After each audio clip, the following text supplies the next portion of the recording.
Distinguished guests, ladies and gentlemen, and the alumni of the great University of Columbia, greetings. I want to thank the Greater China Society from the Columbia University's Business School and the Great China Initiative from Columbia University School of International and Public Affairs for this invitation to address the 2023 Columbia-China Summit. For the past 3 years, we have experienced multiple interconnected crises, including the COVID-19 pandemic, a food and energy crisis exacerbated by not just the conflict in Ukraine, but conflicts all over the world, with record high inflation unleashing a cost of living crisis across many parts of the world. These multiple shocks led to the loss of millions of lives and have had an unprecedented impact on global growth and development.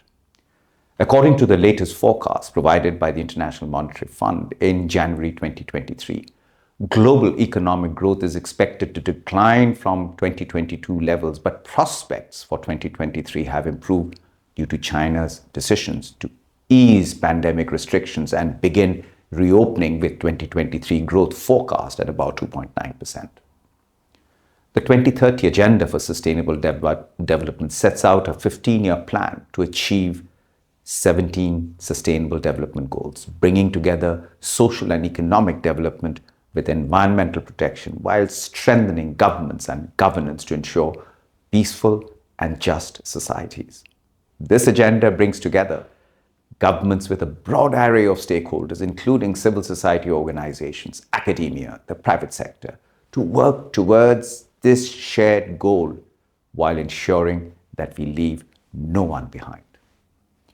While all countries, even the most developed ones, have work to do on this agenda, the least developed countries, or the LDCs, face the greatest barriers towards achieving sustainable development.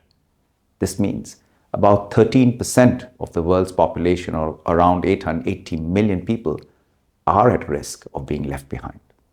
Challenges such as energy poverty, limited access to markets, food insecurity, a lack of productive capacity, and climate vulnerability are more prevalent in these countries, and we must take concerted action to regain the advances that were lost due to the socio-economic impact of the pandemic.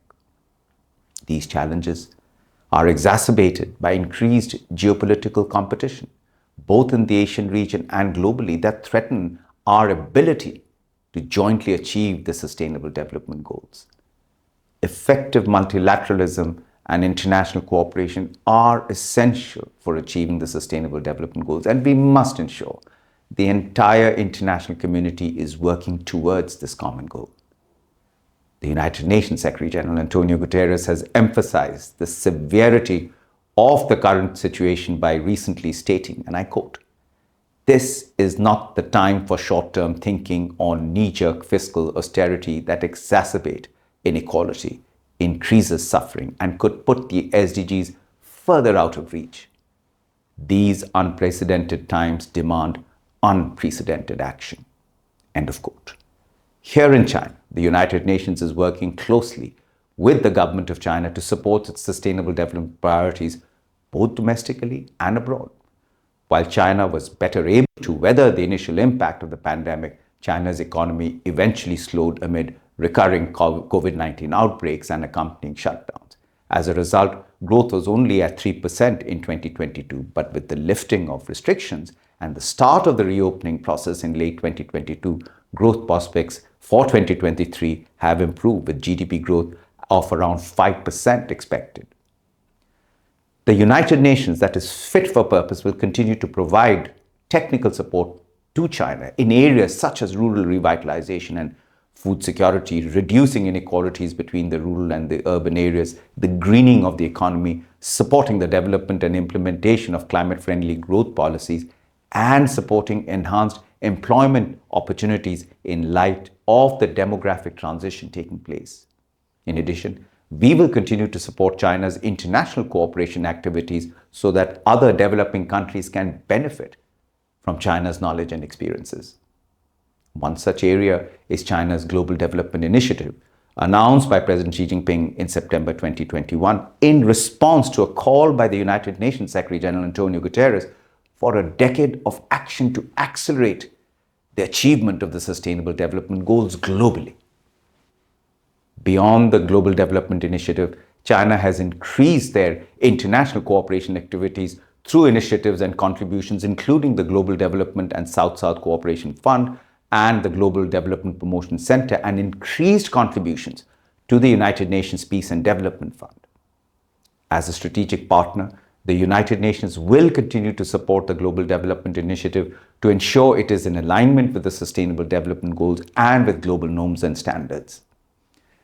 The drive to greater SDG impact through the Global Development Initiative, while ensuring the principle of leaving no one behind, we have also supported and will continue to support several multilateral initiatives to increase and promote South-South cooperation, in particular with the African countries.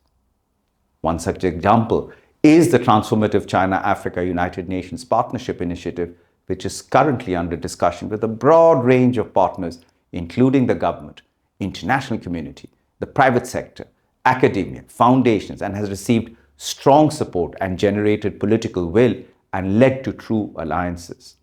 The Transformative Partnership Initiative aims to channel Chinese support in its initial phase to the Horn of Africa countries to support the ongoing food security risks and crises taking place there by supporting increased drought resilience and crop yields, among other areas of work. In addition, we will continue to support China in sharing its valuable lessons on poverty alleviation with other development countries and least developed countries. After all, China lifted over 750 million people out of extreme poverty, eliminating extreme poverty in the country, and lessons China can share with other developing countries are all more important now as the impact of the pandemic has reverted the downward trend in extreme poverty, and we are off track on achieving the goal of eliminating extreme poverty by 2030.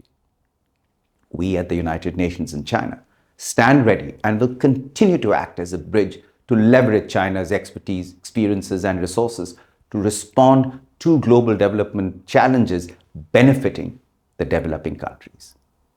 Ladies and gentlemen, we have 7 years left to achieve the ambitions of the 2030 Agenda, with our progress lagging well behind.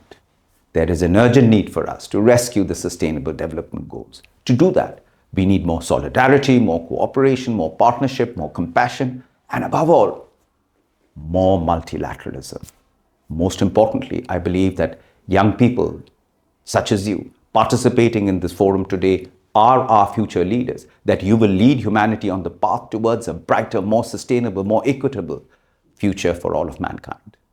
I will end my remarks with a quote from a Chinese ancient sage and philosopher, Lao Tzu, and I quote, "Those who value the world as themselves may be entrusted to govern the world. Those who love the world as themselves may be entrusted to care for the world." End of quote. Thank you very much. Xie xie.